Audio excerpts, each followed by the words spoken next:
So what's your reaction to the by-elections?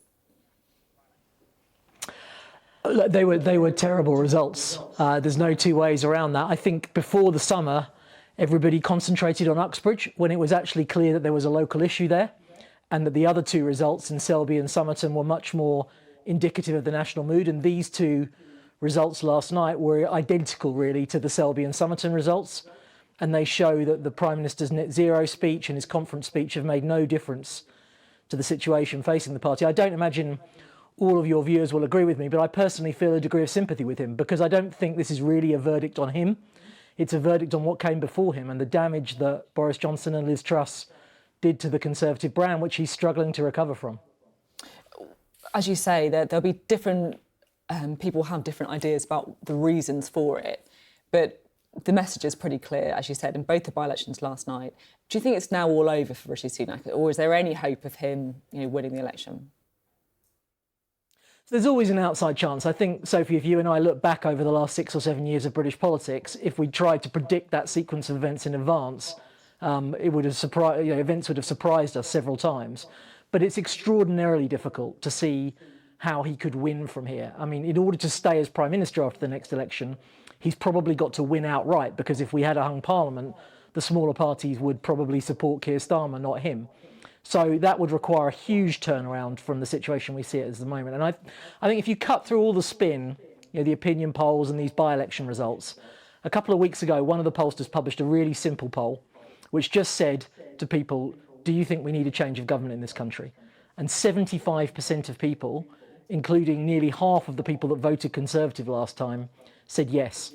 So although it's true that Keir Starmer has not sealed the deal in the way that Tony Blair did in the mid-1990s, there is a very strong desire in this country for change. And you can see that Rishi Sunak understands that, because if you look back at his conference speech, he tried to position himself as that change. But it's just incredibly difficult to do that when you've been in government for 13 years. Yeah, very hard to be that change candidate. I spoke recently to I guess you call a Conservative grandee, someone who's held one of the 4 great offices of state, and I asked them, is there any chance of Rishi Sunak winning the same question to you? He basically said, no, you're asking the wrong question here. The challenge for Rishi Sunak is to stop the Conservative Party getting so annihilated that we can't rebuild after losing. I mean, is that really where the Conservative Party are at?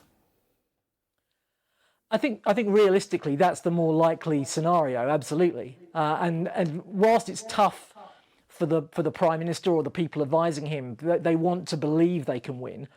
Whoever you spoke to was absolutely right that it makes a huge difference if you're not going to win, maintaining the maximum possible presence in Parliament and ensuring that you can bounce back fairly quickly is really, really important. And actually, if we all put our own biases to one side, it's important for the country that you have a strong opposition in Parliament. So there's lots that he still can do.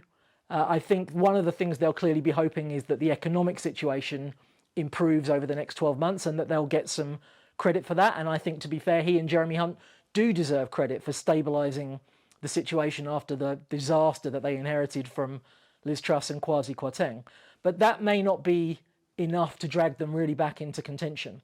And if he wants to be the change candidate, then I think one of the things he needs to do is really prove to voters that that Truss agenda has gone. It was quite extraordinary watching the Conservative Party conference, seeing her fated as if nothing had happened over the last year, and now talking about publishing an alternative budget alongside Jeremy Hunt's budget. I imagine pretty much every other Conservative MP is desperate for a period of quiet from her to allow the Prime Minister the chance to try and set out his agenda.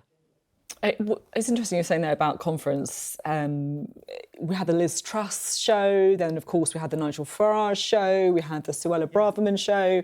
Are you, as someone who I guess is a bit more in the sort of centre of your party, I think it would be fair to say, are you worried about the direction the Conservative Party is going in? Well, look, I think Rishi himself is a distinct improvement on his two predecessors, but there's clearly still people in the government and in the party who are trying to drag it in that direction.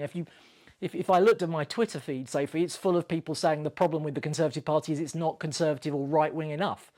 Whereas actually, if you look at the polling, it's very, very clear that voters think Sunak and his government are significantly to the right of them. So it's a classic example, and political parties have this problem all the time, that their true believers completely misread what the problem is. And it happened, if you think about when Labour lost in 1979, or when the Conservative lost in 97, or when Labour lost in 2010, on all three of those occasions, the party went off in the wrong direction initially before the voters eventually dragged them back to the centre ground. Final question for you. You've been, in the back room making these kind of decisions before. Is there going to be a reshuffle next week? I think he's bound to try and freshen up his team and hope that prime ministers are always looking for something they can do that changes the dynamic, and reshuffles are one of the tools available to him. So if he's trying to communicate to the country that he's the change candidate and this isn't the same kind of Conservative government that they've seen under Liz Truss and under Boris Johnson, then a reshuffle is one of the ways he can try and do that. History tells us they rarely make a big difference, but I think he's almost bound to try it.